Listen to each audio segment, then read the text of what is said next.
Hello friends, welcome to super Saviruchi. ಇವತ್ತಿನ ದಿನ ನಾನು ಒಂದು ಸ್ಪೆಷಲ್ ರೆಸಿಪಿನ ಮಾಡ್ತಾಯಿದ್ದೀನಿ, ಗಾರ್ಲಿಕ್ ಬಟರ್ ಚಿಕನ್ ಮಾಡಲು ಮೊದಲಿಗೆ ನಾನಿಲ್ಲಿ ಅರ್ಧ kg ಬೋನ್ಲೆಸ್ ಚಿಕನ್ ತೊಗೊಂಡಿದ್ದೀನಿ. ಈ ರೀತಿ ಚಿಕನ್ನ ಚಿಕ್ಕ ಚಿಕ್ಕ ಪೀಸಾಗಿ ಕಟ್ ಮಾಡ್ಕೋಬೇಕು. ಇವಾಗ ಇದರಲ್ಲಿ ಅರ್ಧ ಸ್ಪೂನು ಪೆಪ್ಪರ್ ಪೌಡ್ರ್ ಮತ್ತು ಅರ್ಧ ಸ್ಪೂನಷ್ಟು ಉಪ್ಪನ್ನು ಹಾಕಿ ಮತ್ತು ಒಂದು ಸ್ವಲ್ಪ ನಿಂಬೆಹಣ್ಣಿನ ರಸನ ಹಾಕಿಬಿಟ್ಟು ಚಿಕನನ್ನು ಫಸ್ಟು ಮ್ಯಾರಿನೇಟ್ ಮಾಡ್ಕೋಬೇಕು.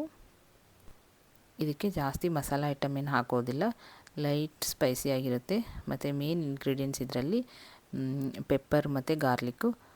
ಈಗ ನೋಡಿ, ಚೆನ್ನಾಗಿ ಇದನ್ನು ಫಸ್ಟು ಮಿಕ್ಸ್ ಮಾಡ್ಕೊಂಡ್ಬಿಡಿ. ಮಿಕ್ಸ್ ಮಾಡಿ ಒಂದು ಹಾಫ್ ಆನ್ ಅವರ್ ಬಿಡಬೇಕು.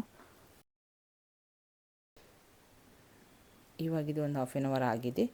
ಈಗ ನಾನೊಂದು ಪ್ಯಾನಲ್ಲಿ ಫಸ್ಟ್ ನಾನು ಒಂದು ಸ್ವಲ್ಪ ಬಟರ್ ಹಾಕ್ಕೊಳ್ತಾ ಇದ್ದೀನಿ.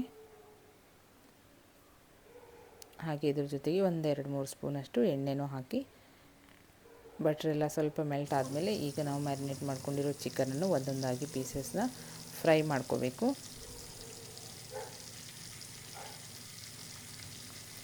ಹೀಗೆ ಒಂದೊಂದಾಗಿ ಎಲ್ಲ ಚಿಕನ್ ಪೀಸಸ್ನ ಬಟ್ರಲ್ಲಿ ಫ್ರೈ ಮಾಡ್ಕೊಳ್ಬೇಕಾಗುತ್ತೆ. ಇದನ್ನು ಲೋ ಟು ಮೀಡಿಯಮ್ ಫ್ಲೇಮಲ್ಲಿ ಇಟ್ಕೊಂಡೇ ಮಾಡಿ. ಇವಾಗ ನೋಡಿ, ಒಂದು ಸೈಡು ಚೆನ್ನಾಗಿದು ಫ್ರೈ ಆಗಬೇಕು. ಇವಾಗ ಈ ರೀತಿ ಎಲ್ಲ ಚಿಕನ್ ಪೀಸಸ್ಸು 1-2-3 ನಿಮಿಷ ಆದರೂ ಈ ಥರ ಫ್ರೈ ಆಗಬೇಕು. ಈಗ ನೋಡಿ, ಒಂದು ಸೈಡ್ ಇದು ಫ್ರೈ ಆಗಿದೆ. ಈ ಕಡೆ ಟರ್ನ್ ಮಾಡಿ ಹಾಕ್ತಾಯಿದ್ದೀನಿ. ಈ ರೀತಿ ಲೈಟ್ ಕಲರು ಬ್ರೌನ್ ಕಲರಾಗಿ ಈ ರೀತಿ ಕಲರ್ ಬಂದಿರಬೇಕು ನೋಡಿ. ಈಗ ಒಂದೊಂದೇ ಪೀಸ್ನ ಇದನ್ನು ತಿರುಗಿಸಿ ಹಾಕ್ಕೊಳ್ಳಿ. ಇವಾಗ ನೋಡಿ, ಎರಡೂ ಕಡೆಯೂ ಚಿಕನು ಚೆನ್ನಾಗಿ ಫ್ರೈ ಆಗಿದೆ. ಈ ರೀತಿ ಚಿಕನ್ನು ಲೈಟ್ ಬ್ರೌನ್ ಆಗಿ ಎರಡು ಕಡೆಯೂ ಚೆನ್ನಾಗಿ ಫ್ರೈ ಆಗಿರಬೇಕು. ಇವಾಗ ಇದನ್ನು ಒಂದು ಪ್ಲೇಟಲ್ಲಿ ತೆಗಿತಾ ಇದ್ದೀನಿ.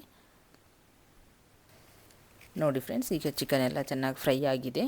ಇಷ್ಟಾದರೆ ಸಾಕು. ಇದು ಸೇಮ್ ನಾವು ಚಿಕನ್ ಮಂಚೂರಿಯನ್ ಎಲ್ಲ ಮಾಡ್ತೀವಿ ನೋಡಿ, ಅದೇ ಥರ ಟೇಸ್ಟಲ್ಲಿರುತ್ತೆ. ಈ ಥರ ಡಿಫ್ರೆಂಟ್ ಸ್ಟಾರ್ಟರ್ಸ್.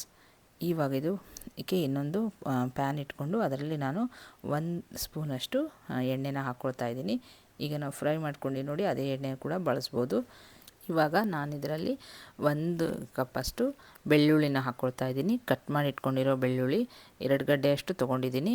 ಈ ರೀತಿ ಬೆಳ್ಳುಳ್ಳಿನ ಕಟ್ ಮಾಡಿ ಹಾಕ್ಕೊಳ್ಳಿ. ಇದನ್ನು ಮಿಕ್ಸಿ ಮಾಡಬೇಡಿ, ಸಣ್ಣಕ್ಕೆ ನಾನು ಕಟ್ ಮಾಡಿ ಹಾಕ್ಕೊಂಡಿದ್ದೀನಿ.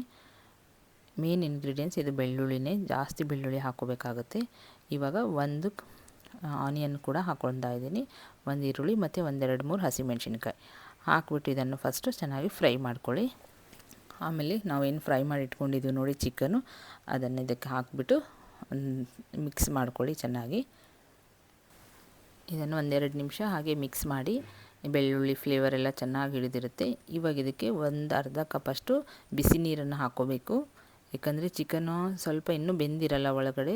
ಸೊ ನಾವು ಜಸ್ಟ್ ಫ್ರೈ ಮಾಡಿ ಇಟ್ಕೊಂಡಿರೋದು ಚಿಕನ್ ತಾನೇ, ಅದಕ್ಕೋಸ್ಕರ ಇದಕ್ಕೆ ಅರ್ಧ ಕಪ್ಪಷ್ಟು ಬಿಸಿ ನೀರು ಹಾಕಿಬಿಟ್ಟು 1-2 ನಿಮಿಷ ಕ್ಲೋಸ್ ಮಾಡಿಟ್ಟು ಇದನ್ನು ಚಿಕನ್ನ ಬೇಯಿಸ್ಕೋಬೇಕಾಗುತ್ತೆ. ಚೆನ್ನಾಗಿ ಸಾಫ್ಟಾಗಿರುತ್ತೆ, ಜ್ಯೂಸಿಯಾಗಿ. ಈಗ ಇದನ್ನು ಲೋ ಫ್ಲೇಮಲ್ಲಿ ಇಟ್ಕೊಂಡು ಇದು ಮೇಲ್ಗಡೆ ಒಂದು ಲಿಡ್ ಕ್ಲೋಸ್ ಮಾಡಿ ಚಿಕನನ್ನು ಬೇಯೋದಕ್ಕೆ ಬಿಡಿ.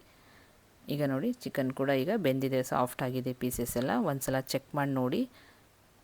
ಈಗ ಇಷ್ಟ ಆದರೆ ಸಾಕು. ನೀರೆಲ್ಲ ನೋಡಿ ಡ್ರೈ ಆಗಿದೆ. ಈ ರೀತಿ ಇದು ಡ್ರೈ ಆಗಿರಬೇಕು. ಇವಾಗ ಇದರಲ್ಲಿ ನಾನು ಕಾರ್ನ್ಫ್ಲೋರ್ ಸ್ಲರಿನ ಹಾಕ್ಕೊಳ್ತಾ ಇದ್ದೀನಿ. 1 ಸ್ಪೂನ್ ಕಾರ್ನ್ಫ್ಲೋರ್ನ ಅರ್ಧ ಕಪ್ಪಷ್ಟು ನೀರಲ್ಲಿ ಮಿಕ್ಸ್ ಮಾಡಿ ಇಟ್ಕೊಂಡಿದೆ. ಅದನ್ನು ಈಗ ಇದಕ್ಕೆ ಹಾಕಬೇಕು. ಜಸ್ಟ್ ಈ ಕಾರ್ನ್ಫ್ಲೋರ್ ನಾವು ಹಾಕೋದ್ರಿಂದ ಒಳ್ಳೆ ಗ್ರೇವಿ, ಸ್ವಲ್ಪ ತಿಕ್ಕಾದ ಲೈಟ್ ಗ್ರೇವಿ ಬರುತ್ತೆ. ಈಗ ನೋಡಿ, ಡ್ರೈ ಬೇಕಾದರೆ ನಾವು ಇದು ಸ್ಲರಿನ ಹಾಕೋದು ಬೇಡ, ಹಾಗೇನೂ ತಿನ್ಬೋದು ಸ್ಟಾರ್ಟರ್ಸ್ ಥರ.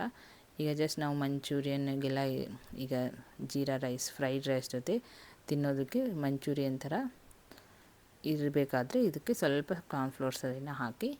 ಈಗ ನೋಡಿ, ಮೇಲ್ಗಡೆ ನಾನಿಲ್ಲಿ ಅರ್ಧ ಕಪ್ಪಷ್ಟು ಸ್ಪ್ರಿಂಗ್ ಆನಿಯನ್ನ ಹಾಕ್ಕೊಳ್ತಾ ಇದ್ದೀನಿ. ಸ್ಪ್ರಿಂಗ್ ಆನಿಯನ್ ಹಾಕಿಬಿಟ್ಟು ಅರ್ಧ ಸ್ಪೂನಷ್ಟು ಪೆಪ್ಪರ್ ಪುಡಿನ ಹಾಕಿಬಿಟ್ಟು ಮಿಕ್ಸ್ ಮಾಡಿ ನೋಡಿ. ಇವಾಗ ಇದು ರೆಡಿಯಾಗಿದೆ. ಸ್ಲರಿ ಹಾಕಿದ ತಕ್ಷಣ ಅದು ಗ್ರೇವಿ ತಿಕ್ಕಾಗೂ ಇರುತ್ತೆ. ಮತ್ತು ನೋಡಿ, ಈಗ ಗಟ್ಟಿ ಆಗಿಬಿಟ್ಟಿದೆ. ಈಗ ಇಷ್ಟ ಆದರೆ ಸಾಕು. ಇವಾಗ ನೋಡಿ, ಬಟರ್ ಚಿಕನ್ ಗಾರ್ಲಿಕ್ ರೆಡಿಯಾಗಿದೆ. ಇದನ್ನು ಫ್ರೈಡ್ ರೈಸ್ ಜೊತೆ ಸೂಪರಾಗಿರುತ್ತೆ, ಹಾಗೇನು ತಿನ್ಬೋದು ಸ್ಟಾರ್ಟರ್ಸ್ ಥರ. ಈಗ ಅದೊಂದು ನ್ಯೂ ಸ್ಟಾರ್ಟರ್ಸ್. ಈ ರೀತಿ ನೀವು ಎಲ್ಲರೂ ಒಂದು ಸಲ ಟ್ರೈ ಮಾಡಿ ನೋಡಿ ಫ್ರೆಂಡ್ಸ್. ನಿಮಗೂ ಈ ರೆಸಿಪಿ ಇಷ್ಟ ಆಗಿದೆ ಅಂದ್ಕೊಂಡಿದ್ದೀನಿ. ಇಷ್ಟ ಆದರೆ ರೆಸಿಪಿನ ಲೈಕ್ ಮಾಡಿ, ಹಾಗೆ ನಿಮ್ಮ ಫ್ಯಾಮಿಲಿ ಫ್ರೆಂಡ್ ಜೊತೆ ರೆಸಿಪಿನ ಶೇರ್ ಮಾಡಿ. ಇನ್ನೊಂದು ಹೊಸ ರೆಸಿಪಿಯೊಂದಿಗೆ ಮತ್ತೆ ಸಿಗ್ತೀನಿ. ಅಲ್ಲಿವರೆಗೂ ಧನ್ಯವಾದಗಳು. Thank you.